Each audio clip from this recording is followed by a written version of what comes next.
Dear students, good morning. I am Mr. Rakesh Kumar Singh.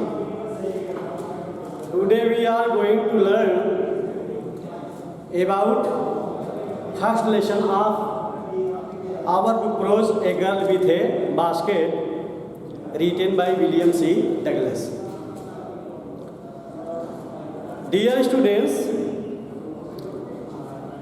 the lesson A Girl with a Basket is written by William C. Douglas, a judge of Supreme Court of United States of America. He was appointed as a representative of the United States of American government to know the real attitude and their condition of the refugees when about 90 millions of people left Pakistan and came to India as refugees. Their condition was so miserable. They were very poor people. They had to face many difficulties. Therefore, the writer visited India in 1950 to know their real opinion, their miserable condition. He started his journey from New Delhi to Himalayas.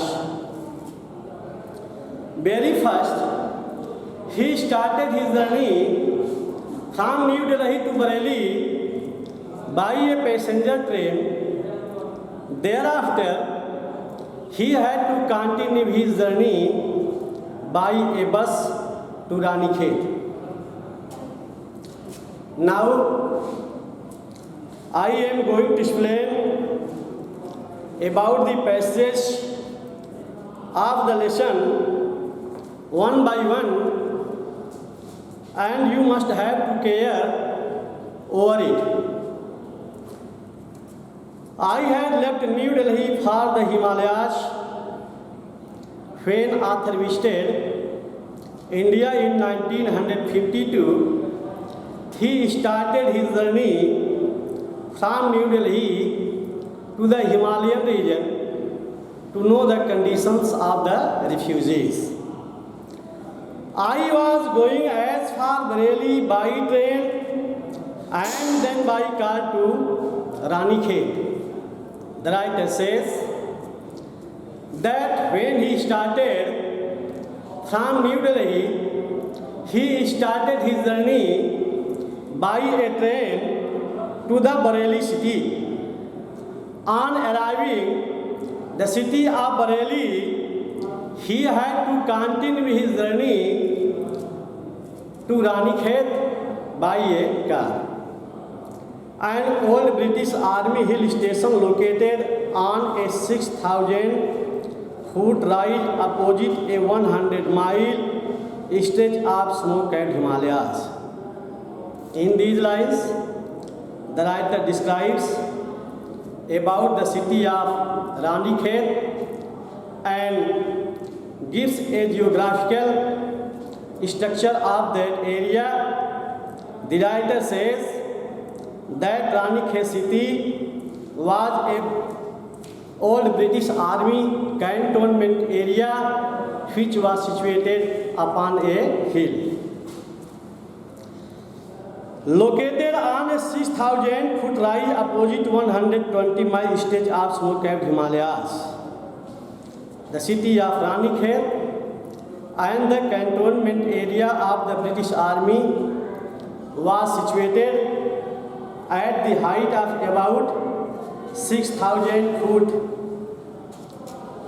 above over the mountain of the Himalayas, where there was constant effort of the peaks in distance of about 120 miles from one end to other. The train was slow and it stopped at all the way stations. Here the writer gives a proper description of the train. by which writer was going from New Delhi to Bareilly. The writer says that the train was a passenger one. It means that was a slow motion train. And stopped at the every stations. That was a passenger train. The train used to stop at almost every stations on the way from New Delhi to Bareilly. At every stop, I swung open the door of my compartment and walked the platform. The writer here says his experience to his readers and tells them on arriving each of the stations on the way, he swung open the door of his compartment and frequently got down at the platforms to know the royal opinion of the Indians. The platforms were packed with people, Sikhs, Muslims, Hindus, soldiers, merchants, priests, porters, beggars, hawkers. On how many stations during his journey from New Delhi to Bareilly, writer got down from the compartment of the trains, he found out that mostly the platforms were packed with different types of people. Among them, some were Sikhs, Muslims, Hindus, soldiers, merchants, priests, coolies, and beggars. Almost everyone was barefoot and dressed in loose white garment. In these lines, the writer describes about the proper dresses and clothes of those people that they were clad in. Mostly, the condition of those people was very poor. They were walking on the platform without shoes, and they were clad in white colored loose clothes. I would ask at least 3 people before I could find one who spoke English. The people walking on the platforms were mostly Hindus. They did not know how to speak English properly. Therefore, it was very difficult for the writer to know the opinion of the refugees. At least, author had to talk 3 persons. Only then he could found someone who could speak English properly. We would talk world affair and every major topic the news of the day produced. On finding out a person who could speak English well, the writer engaged himself to that person, sharing his opinion about the most important news of the world, as well as about the headlines produced in the newspaper of that proper day. In this way, I was trying to get a feel of the pulse of the nation, checking opinion against official attitude and reports. Making conversation with the people representing from different communities walking on the platform, the author was trying to know their opinion, their attitudes, their thinking, their miserable conditions, talking to them, as well as he also collecting informations from the government offices as well as from so many other sources. The route led through one of the richest of India's agriculture area.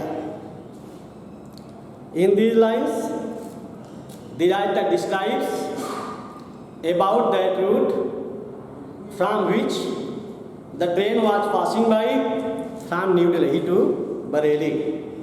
The route led through one of the richest of the Indian cultural area. The route on which he was passing on his journey from New Delhi to Bareilly was one of the richest agricultural areas of the India. It means the people living in that area were mostly farmers. This was the plain of Upper Ganga River, 1,000 feet above sea level but vertical. The writer here gives a geographical structure of that proper area. He says that was even land situated at the upper bank of the holy river of the Ganga, which was located at the height of about 1,000 feet above from sea level. But vertical. That was an area which was neither too hot nor too cold. The Ganga was swollen with flood waters, its overflow inundating thousands of acres of rice. The Ganga was brown silt swollen with flood waters. When Arthur visited India in 1950, it was monsoon season. The flood of the water was overflowing from the upper part of Ganga, mingling up with the silt swollen with flood of water covering the upper bank of the river Ganga. Each overflow inundating thousands of acres of the rice. The flow of the water Ganga in holy river was overflowing that Arthur could see thousands acres of the field of rice that were covered under it completely. To the north were jungles. To the north direction of that proper area, there were great expanse of the jungles that were scattered for miles and miles from one end to other. Great expanses of grass higher than a man's head and unbroken except for an occasional gum trees. The surface of that jungles were covered with thick grasses.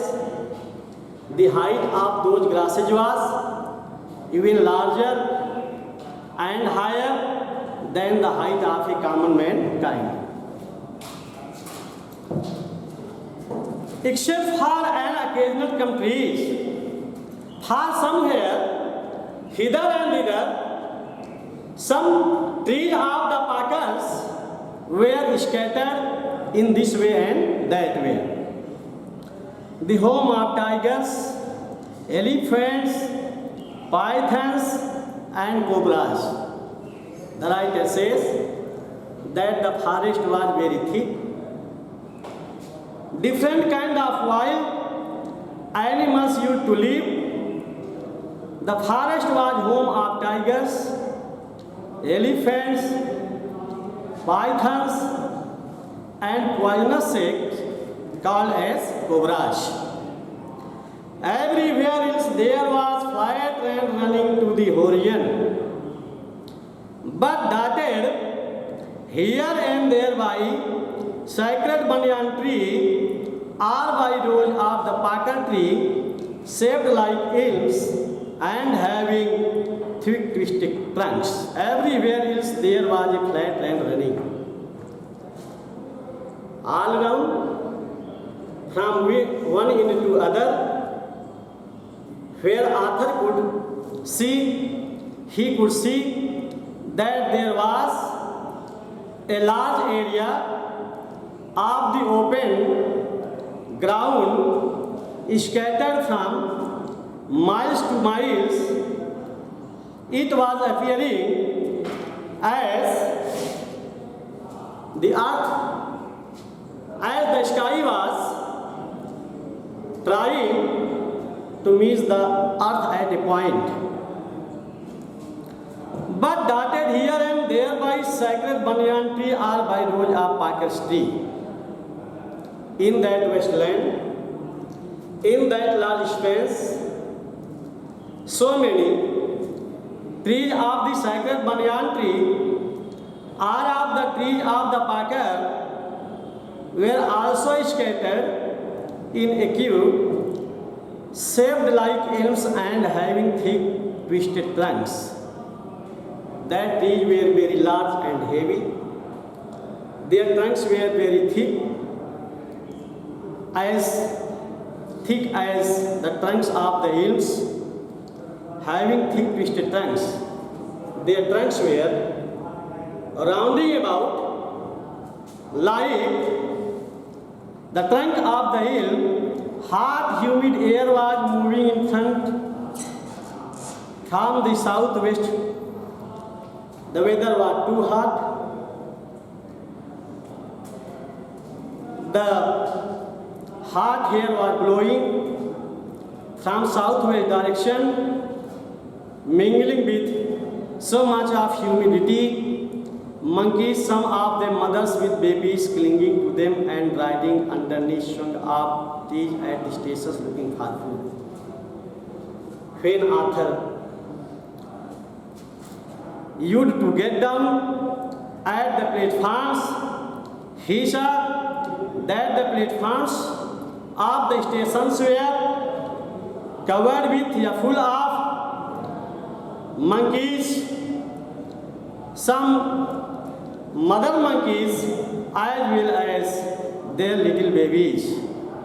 The mother monkeys had hanging their little of springs under their stomach, swung up trees at the stations looking for food.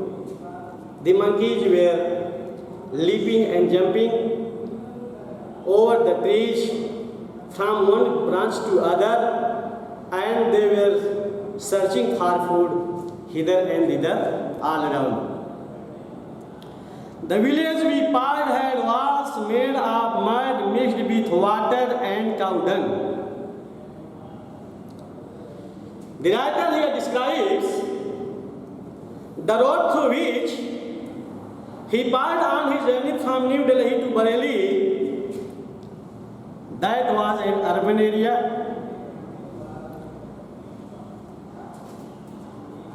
In that large space of the area, many villages were located. The people living in those villages were mostly very poor. The people living in these small villages were farmers. Their condition was miserable, and the walls of most of the houses that were built in that area, in that villages, were made of mixing of soil, water, and cow dung together. Their big roofs were tiled.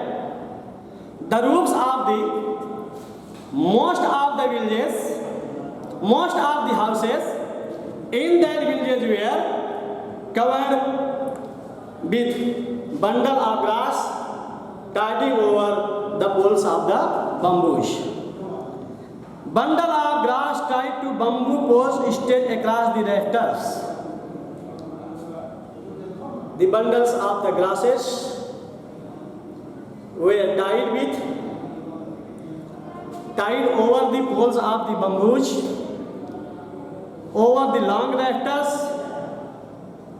That day the pumpkins that grew over them were in bloom, trailing streak of yellow over dry blacks.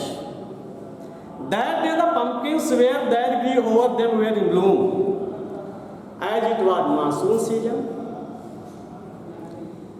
The thatches of the most of the houses were covered by vines of the pumpkins. The vines of the pumpkins were blossoming, trailing stick the yellow over the bare walls. They were covered with beautiful yellow-colored flowers. The beautiful yellow-colored flowers were hanging in a line along with the edge of the thatches over the rough walls of the houses in a queue, and were looking like so beautiful. At one station, my routine of talking to the people was interrupted.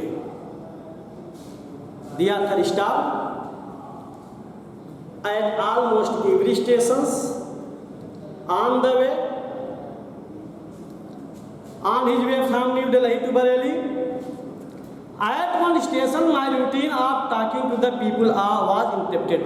Lekin when he stopped, finally, at the platform of the one station on his journey, he could not continue his talking to the people walking on the platforms. He was objected by the people, by a young refugee children. Therefore, he could not talk to the people to know about their opinion and their condition. As soon as I allotted a group of young children gathered around me, the writer could not talk to the people because as soon as he descended at the platform of that station from his compartment, he found that a group of young refugee children had surrounded him completely all around. They were selling baskets, hand-woven reed baskets with simple design and patterns.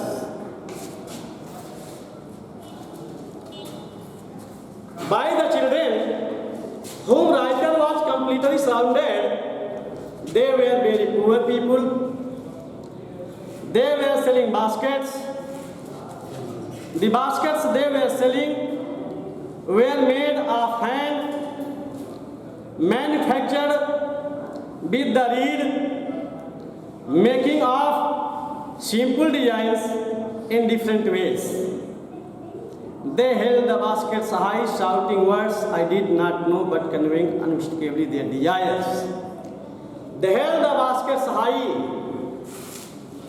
The children selling baskets were very poor. They wanted to earn some money to sell these baskets. As a result, they had held their baskets high, holding in their hands and shouting very loudly to sell them. I did not know but conveying unmistakably their desire. What they wanted to say, though it was quite difficult for me to know, but to see them, the writer said that he guessed it quite comfortably that their desire was to sell their basket in order to get some money so that they could earn their livelihood. These were refugee children. By the groups of the children by whom the writer was completely surrounded, the writer here describes they were refugee children who had came India from Pakistan after partition between India and Pakistan on August 15, 1947. When partition between India and Pakistan was decreed, hundreds of thousands of people pulled up their roots and changed their residences. After the partition between the India and Pakistan, so many people living in Pakistan were forced to change their houses as well as their different ways. 9 million people left Pakistan and came to India, driven by the fear of religious fanaticism. So many Hindus living in different parts of the Pakistan were very much afraid of to take their religion, to take their livelihood.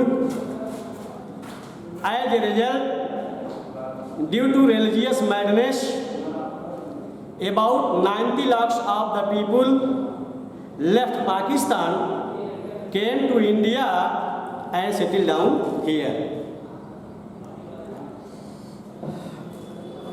They were poor people to start with. When they started their journey from Pakistan to India, they were very poor. Their condition was very miserable. They had to face many difficulties as they were poor as they began their long trek. Because at the time of starting their journey to India, they could carry out only some necessary articles along with themselves. Among them, there was some items of the food materials as well as some other necessary things as clothes and likewise so many others. They were poorer as they began to learn their trek. As they began to proceed further towards the India, gradually, slowly, they began to lose the stock of their food day by day, and their condition got even worse. For all they could carry was a bit of food and few belongings. Soon they were out of food. In process to continue his journey for many days, for a long time, finally they were completely out of food. A few days after they started, they began to fall by the wayside from the weakness of the hunger and died where they fell. In want of food, in lack of food, a large number of the people began to fall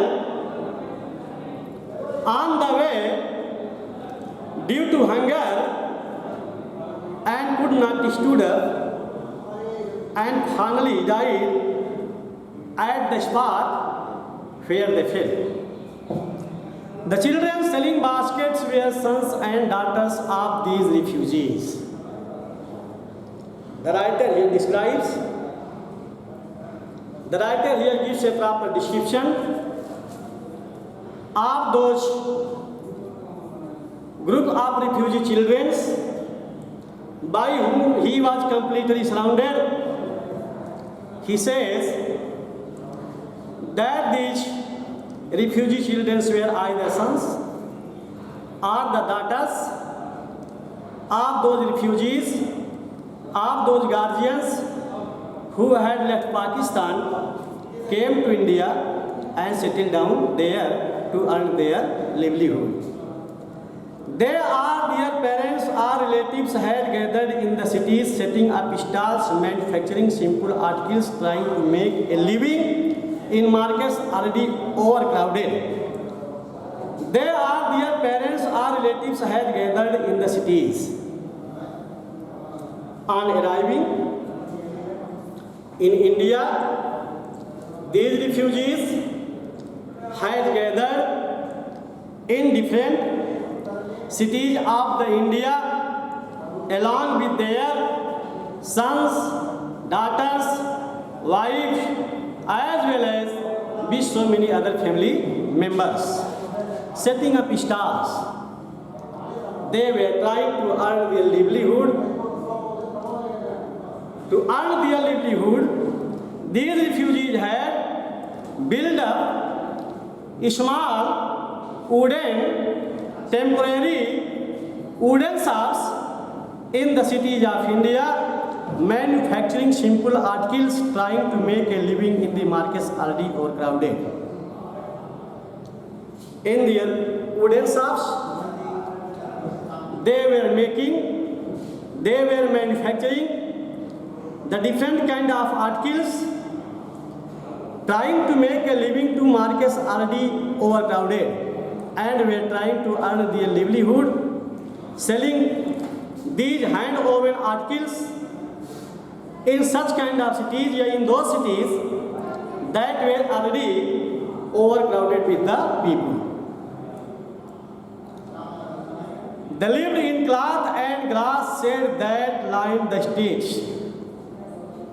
In these lines, the writer gives a graphic picture of the miserable condition of these refugees.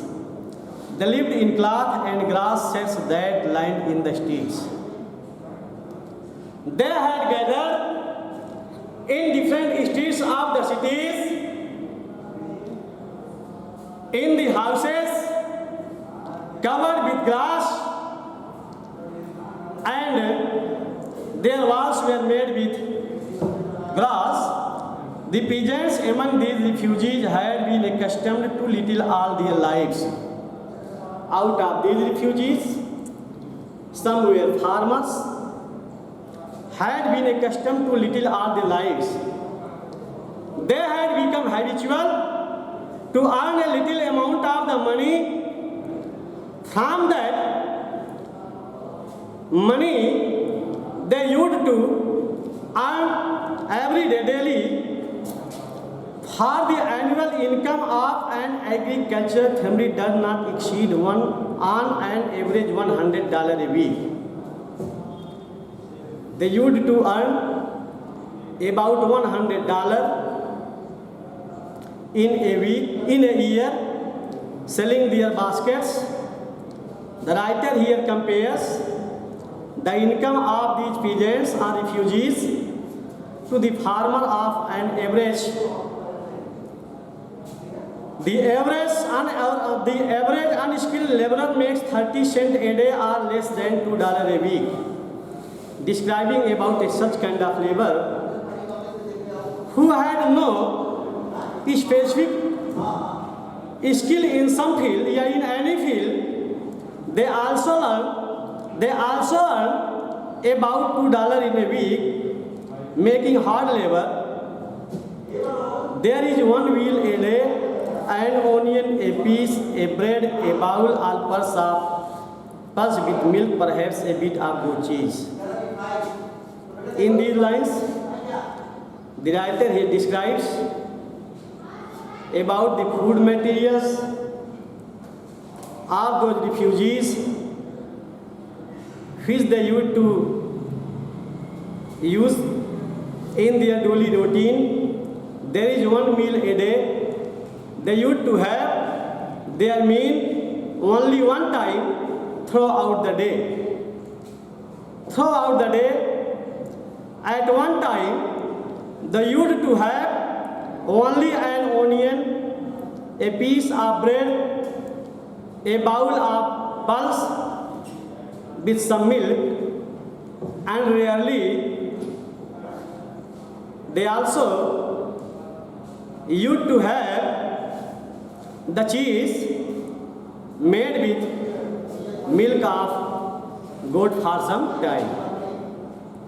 No tea, no coffee, no fat, no sweet, no meat. They had no money for tea, for coffee, for fat, for sweet, and for meat. $100 a year is not $2 a week. a person who earns about $100 in a year, it means the income of that person is not even $2 in a week. Yet even that small amount is hard to earn by selling baskets to people to poor by them. It was very difficult task for those refugees even to earn $2 in a week, selling their hand-woven baskets and fans, selling among the such kind of people who were as poor as the refugees themselves. That no doubt is the reason these refugee children descended on me like locusts. Therefore, as soon as the refugees noticed Yasa, the young author, the American writer, descending on the platform from the compartment of the train, they took him as a very rich person and suspected that he could buy their baskets as well as their fans, and they could earn some money in order of their livelihood. Therefore, like a group of locusts, they surrounded the writer all around. I and American was doubtless the most promising market they had seen. The writer says that he was an American citizen. The poor refugee children took him as a rich customer. Doubtless the most promising market they had seen. They had never seen such a rich person in their life. Therefore, no doubt they descended him, they surrounded him all around to sell their baskets as they wanted to sell it to him and earn some money for their livelihood. I bought one tiny basket for a few annas, another fruit basket for a bit more, a beautiful waste paper basket for ₹1, a lovely sewing basket for ₹1, a few fans for an anna or two apiece. I bought one tiny basket for a few annas. When writer saw these poor refugee children running hither and thither all around on the platforms for selling their basket in order to earn some money for their breakfast, for their livelihood, he was much influenced by them. I bought one tiny basket for a few annas. Therefore, in order to help those refugee children, the writer decided to purchase their baskets. Very first, he bought a small basket to a refugee for few annas. He bought one more basket for keeping the fruits, spending bit more annas, a beautiful waste paper basket for ₹1. He also bought another basket made of waste paper, spending ₹1 on it, a lovely sewing basket for ₹1. He also bought another one more basket to keep the articles of the embroideries for ₹1, a few fans or an anaj or two a piece. Thereafter he also bought some pieces of the fans, either on a rate of 1 anna or 2 anna for every piece. My arms were filled and I had not spent 50 cents. The writer says, no doubt he had bought so many articles of the fans as well as so many articles of the baskets, but he had not to spend amount more than 50 cents. The children paused in shouting their wares. Those refugee children were running from one end to other, shouting very loudly in order to sell their articles. I was a prisoner, completely surrounded, unable to move. The young of those young refugee children has surrounded them all around. That writer was unable to move even a step ahead. Therefore he felt as he himself was like a culprit among the group of those young children. The most diligent, aggressive vendor was a beautiful girl of 9 right in front of me. The most diligent, aggressive vendor of a beautiful girl of 9 in front of me. The writer here says, out of all those refugees who impressed him most was a girl of 9 years. She was very laborious girl. She was a hard-working girl. She was standing in front of the writer. She was very aggressive by nature. She had a lovely basket with handle and she wanted ₹1.50 for it, or about 30 cents. She had held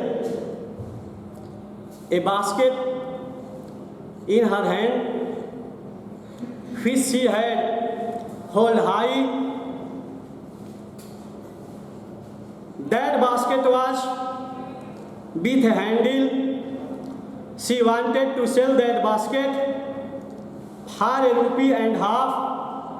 It means in about 30 cents. She was an earnest pleader. She was very honest girl.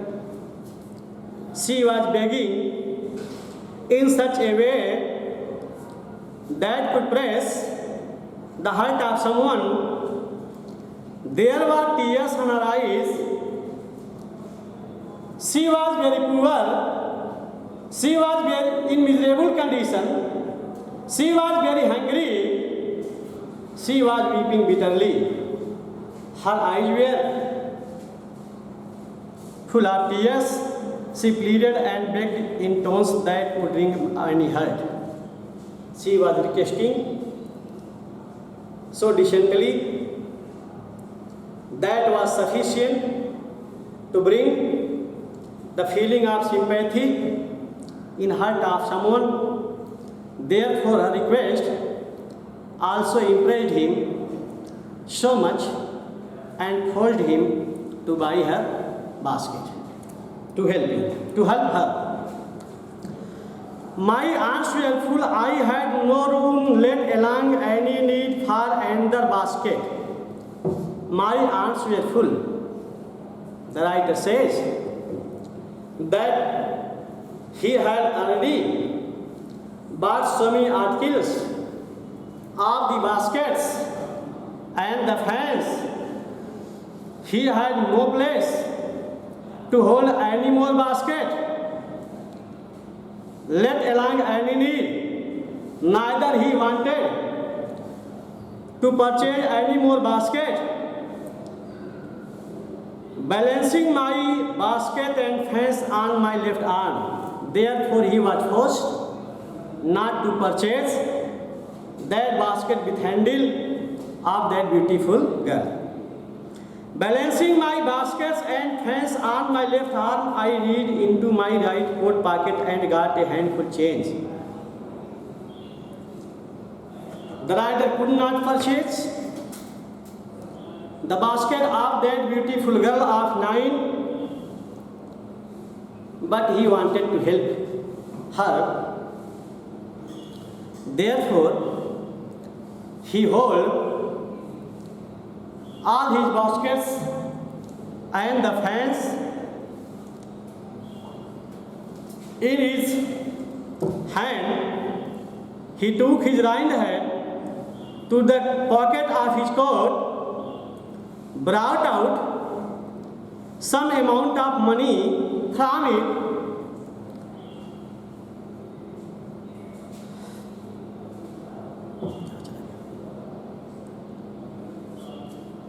perhaps 15 cents in all. The writer guessed that the amount of money that he got out from the pocket of his coat, that were about 15 cents, which I deposited in the baskets that the young girl had imploringly before me. The writer extended his hand to the basket of that little girl and put that little amount of the money into her basket without purchasing it. I tried to explain that I could not buy the basket but extended the gratuity as substitute. When writer put the little amount of about 50 cents into the basket of that little girl, he tried to explain her that he could not buy her basket. He could only help her, giving her some money as charity.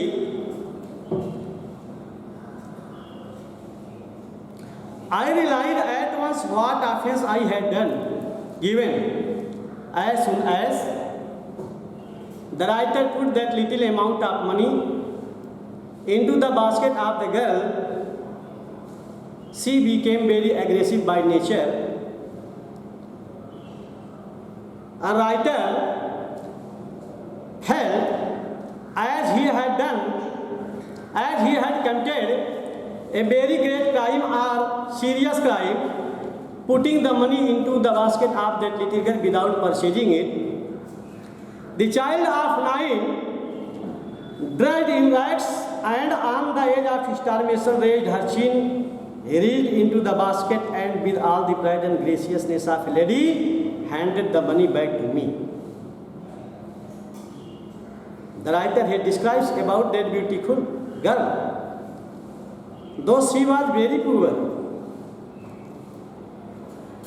her body was clad in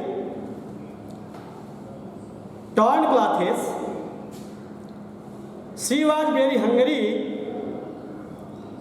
She was about to die in want of the food, but she was not ready to accept the money without purchasing the basket. Raised her chin. She was honest girl. She was hard working girl. She was laborious. She did not care for her miserable condition. She held his head high, took her hand into the basket,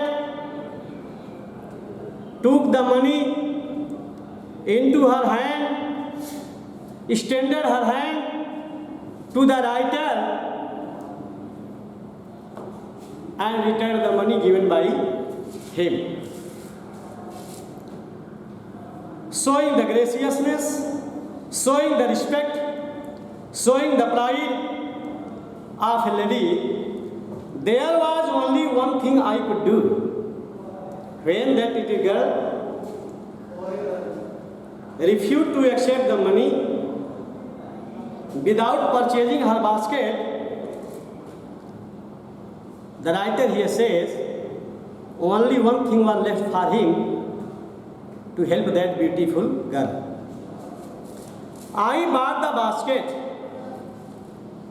he finally decided to purchase the basket of that beautiful girl, and finally he bought it.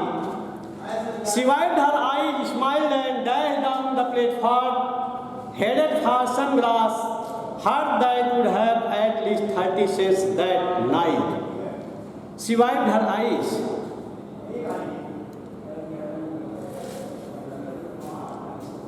After selling her basket, when that girl earned some money for her livelihood, for her breakfast, she quietly wiped the tears in her eyes, smiled quietly,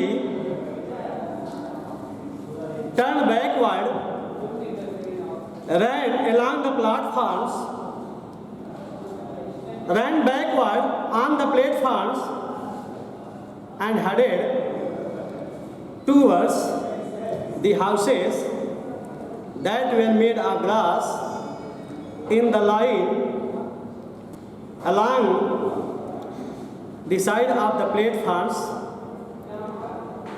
in the dark of the night. I told this story to Prime Minister Pandit Jawaharlal Nehru. After completing his journey to the India, when after return came back to the New Delhi and arrived to the office of the Prime Minister situated in New Delhi, he told that heart-touching, soul-touching story of that beautiful girl of 9 to the Pandit Jawaharlal Nehru. He shared his experiences about that beautiful girl of 9 to Pandit Jawaharlal Nehru, the first Prime Minister of India. I told him it was one reason I had fallen in love with India. He told the Prime Minister Pandit Jawaharlal Nehru that the girl of about 9 years old had impressed him so much, had put a kind of feeling of sympathy into his heart, that he himself have fallen in love with India, that a kind of feeling of love is arising in his heart for Indians.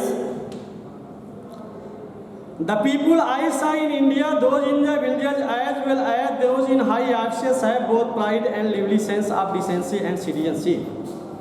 Describing about the people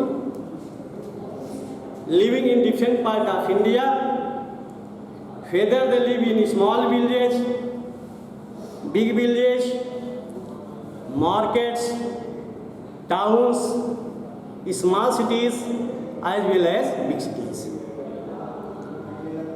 The writer here expresses his opinion about the Indians. Those in the village as well as those in high houses have both pride and lively sense of decency and citizenship. The different kind of people living in different part of India, whether they are poor or rich, whether they were high and low, whether they live in village, markets, crowds, in big cities, or in big offices, high offices, all kind of people have a sense of pride, self-respect, and are aware to take their citizenship.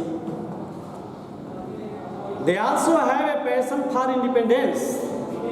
The mind of all the Indians living in any part of India is also equipped with full of the feeling of being free, This beautiful child, born in squalid poverty, uneducated with both grammar and manner, had given me a glimpse of Diwan Solar, India. Although the beautiful girl of 9 that impressed him very much had taken birth in a very poor family, at a dirty place. She was in suffering, she was in poverty, she was in misery, she was uneducated, she did not know how to write and read, she was not given practical knowledge of, she did not know, she was not given proper knowledge of how to behave in proper manners, but she had impressed the writer so much, which had forced him to have a feeling of sympathy, to have a feeling of kindness to all the Indians living in every part of